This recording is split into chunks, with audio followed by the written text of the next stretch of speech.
이번 시간에는 우리 디자인 패턴에 대해서 같이 한번 살펴보도록 하겠습니다. 그 다음에 이제 우리 행위 패턴이요. 행위 패턴이라는 거는 클래스가 됐든 객체들이 서로 이제 상호작용하는 그 방법, 그리고 책임을 이제 분배하는 방법, 이런 것들을 정의하고 있는 패턴을 보고 우리가 행위 패턴이라고 합니다. 행위 패턴이라는 거는 우리 결합도를 최소화하는 게 목적이에요. 자, 요 행위 패턴은 내용은 크게 어렵지 않은데 종류가 너무 많아요. 종류가 11개나 있습니다. 자, 그러면 첫 번째 거부터 한번 보자고요. 첫 번째 거 보면 이제 책임 연쇄하고 있습니다. 얘는 이제 우리가 뭘 생각하면 되냐면은 우리 의리게임 생각하시면 돼요. 의리게임. 자, 요청을 이제 처리할 수 있는 객체가 만약에 둘 이상 존재해요. 존재할 때 한 객체가 이제 처리를 못하면 그 다음 객체로 이제 책임이 넘어가는 형태. 그런 패턴을 보고 우리가 책임 연쇄라고 합니다. 해서 요청을 처리할 수 있는 각 객체들이 전부 다 이제 고리로 묶여 있어서 그 요청이 해결될 때까지 고리를 따라서 계속해서 책임이 넘어가는 거. 그게 이제 책임 연쇄요.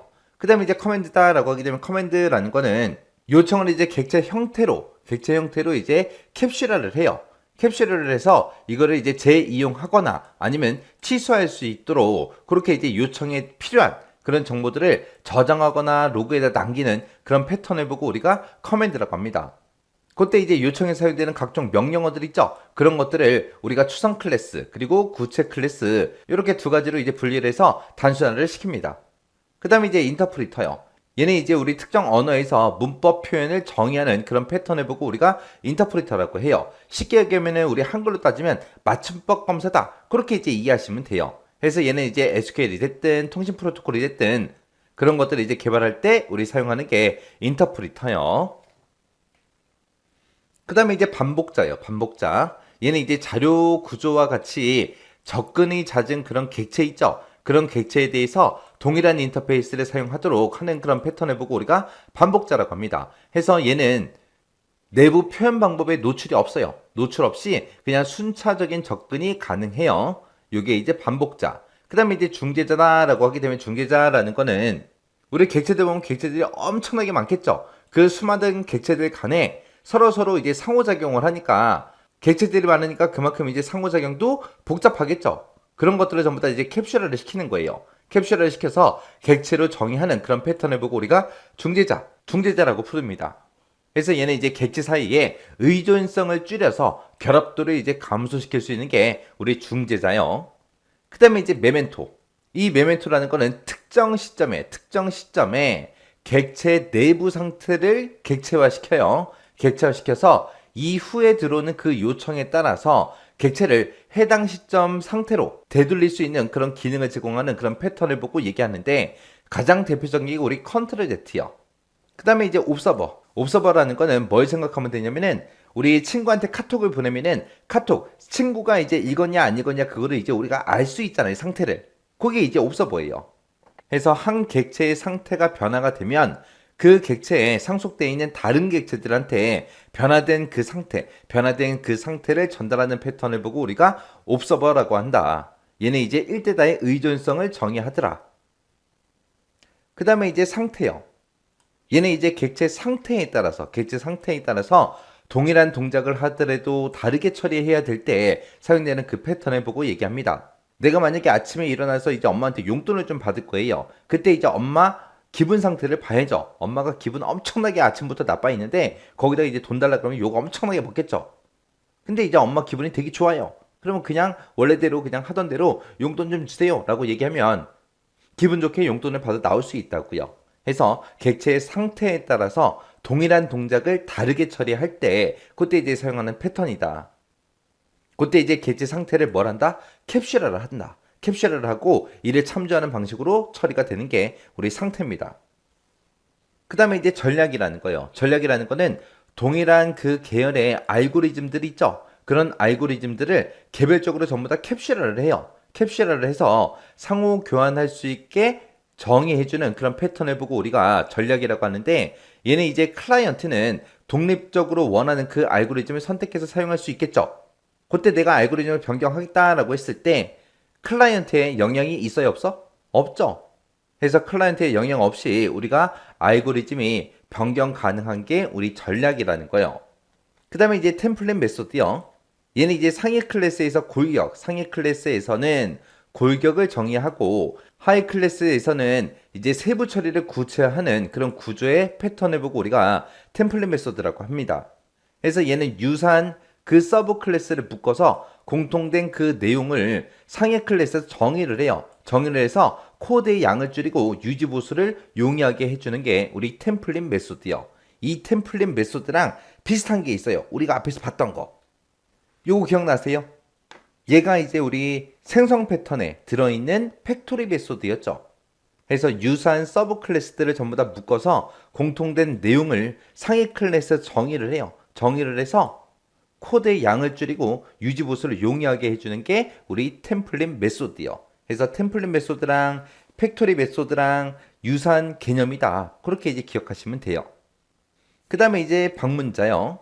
얘는 이제 각 클래스의 데이터 구조에서 처리 기능을 분리를 해요. 분리를 해서 별도의 이제 클래스로 구성하는 그런 패턴을 보고 얘기하는데, 그때 이제 분리된 그 처리 기능 있죠? 그 처리 기능은 각 클래스를 이제 방문해서 우리가 수행을 해줘야 됩니다.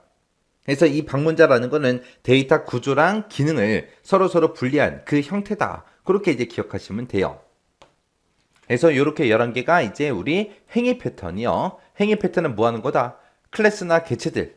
얘네들이 이제 서로 상호작용을 하는 방법, 그리고 책임을 분배하는 그 방법을 정의한 패턴을 보고 우리는 행위 패턴이라고 하더라. 그래서 이 디자인 패턴 같은 경우에는 시험 문제 자주 나와요. 자, 디자인 패턴이 뭔지 정확하게 기억하셔야 되고요. 그 다음에 생성 패턴이 뭔지, 구조 패턴이 뭔지, 행위 패턴이 뭔지. 그리고 생성 패턴에 보게 되면 종류가 5가지가 있었고요. 구조 패턴에 7가지가 있었고, 행위 패턴에 11가지가 있었어요. 그것들 서로 이제 여러분들이 구분할 수 있게 알고 지나가셔야 돼요. 자, 그럼 이 내용들 정확하게 이해하고 지나가시기 바랍니다.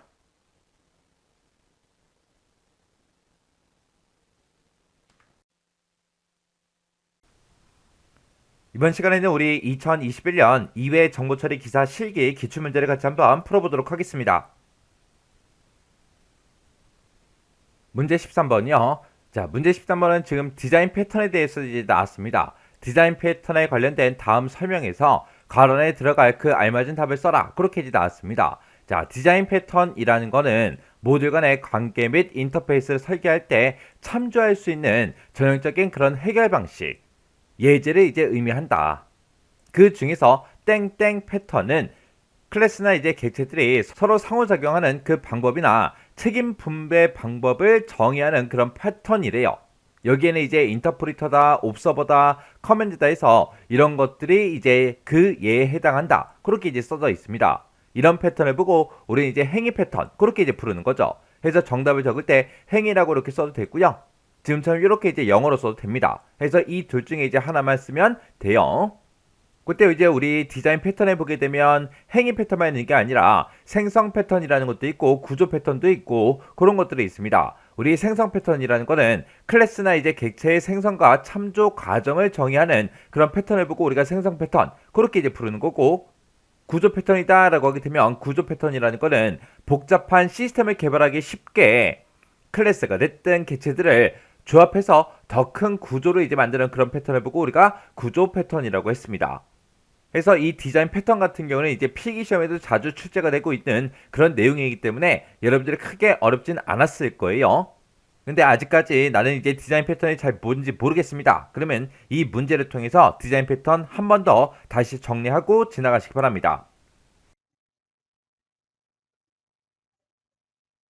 한 객체의 상태가 바뀌면 그 객체에 의존하는 다른 객체들에게 연락이 가서 자동으로 내용이 갱신되는 방식으로 1대 다의 의존성을 정의하는 패턴이다. 상호작용을 하는 객체 사이에서는 가능하면 느슨하게 결합하는 이 패턴의 영문으로 쓰시오. 자, 영문으로 쓰시오가 되어 있어요. 정답이 머릿속에 떠올라도 반드시 해당 용어를 영문으로만 작성을 해야 됩니다. 이건 뭐에 대한 설명이에요? 지금 패턴에 대해서 물어보고 있잖아요. 디자인 패턴에 대한 문제인데 이 디자인 패턴은 옵저버 패턴에 대한 설명이에요. 옵저버는 영어로 쓰게 되면 어떻게 되죠? 옵서버가 되죠. 아이고, 옵서버예요. 자, 디자인 패턴 같은 경우는 이런 식으로 문제가 나오게 되면은 많이 제대로 공부하지 않으면 많이 곤란하셨을 거예요. 자, 디자인 패턴 지금 생성, 구조, 행이 세 가지로 구분돼가지고 총 몇 개가 있어요? 총 23개 패턴이 있어요. 각각의 패턴을 따로따로 구분해 두지 마시고요. 분류해서 외워두세요. 자, 생성은 뭐예요? 객체 생성에 관련된 패턴이고요. 구조는 뭐예요? 각 모듈들을 어떤 방식으로 연결할지에 대해서 거기에 대해 다양한 사례들을 정해놓은 거고요. 행위는요, 이벤트가 발생했을 때. 자, 이벤트, 다른 말로 뭐예요? 사건이죠. 사건이라든지 여기에 대해선 뭐가 포함돼요? 요청 같은 게 모두 포함이 돼요. 이런 것들이 발생했을 때 어떻게 처리할지에 대해 여러 사례들을 정의해 놓은 게 행위예요. 이런 식으로 일단 기본적인 개념을 정의해 두고 각각의 패턴들을 정리해서 암기해 두시면 좀 더 편하게 암기하실 수 있을 거예요. 지금 교재를 보시면요. 디자인 패턴 같은 경우는 되게 한 두 문장, 뭐 길어야 세 문장 정도로 이렇게 정리하고 있을 텐데요. 사실 디자인 패턴을 제대로 설명하게 되면은 결국 두세 문장 정도로 정리를 할 수가 없어요. 해당 클래스가 뭐 어떤 식으로 이루어지는지 도표 같은 것도 그려드리고 이런 식으로 해가지고 얘가 어떻게 연결되어 있는지, 어떻게 연결되어 있고 얘가 어떤 식으로 객체가 생성되고 어떤 식으로 뭐 요청을 넘기는지 이런 것까지 전부 다 설명하게 되면은 페이지가 너무나 많아져요. 안 그래도 저희 신학원 교재 페이지 많다고 네, 한 소리 듣고 있는 편이라서 얘네들에 대해서 이제 각각의 개념을 확실하게 내가 이해하고 넘어가야겠다. 그러신 분들에 한해서만 이제 추가로 인터넷에서 검색하시거나 아니면 다른 전공서를 찾아보시고요. 그렇지 않은 분들, 나는 시험에 대한 것만 공부하겠다 하시는 분들만 교재를 통해서 디자인 패턴을 공부하고 넘어가시되 이제 각 디자인 패턴들의 핵심 용어들이 있잖아요. 만약에 커맨드 같은 경우는 뭐 요청에 필요한 정보를 로그에 남기는 패턴이다. 뭐 어댑터 같은 경우는 클래스들끼리 인터페이스가 일치하지 않을 때 사용하는 방법이다. 이런 식으로 핵심 개념들만 확실하게 암기하시고 넘어가시면 되겠습니다. 지금 만약에 교재 내용으로 확실하게 이해가 안 되시면요. 이제 저희 신화공 사이트에서 질문 게시판 있잖아요. 거기 한번 남겨주셔도 되고요. 그리고 아니면 옆에 전문가의 조언으로 최대한 뭔가 일상적인 사물에 비유해가지고 최대한 간략하게 설명한 것도 있어요. 그것도 같이 읽어보시면서 이해하시고 넘어가시면 되겠습니다.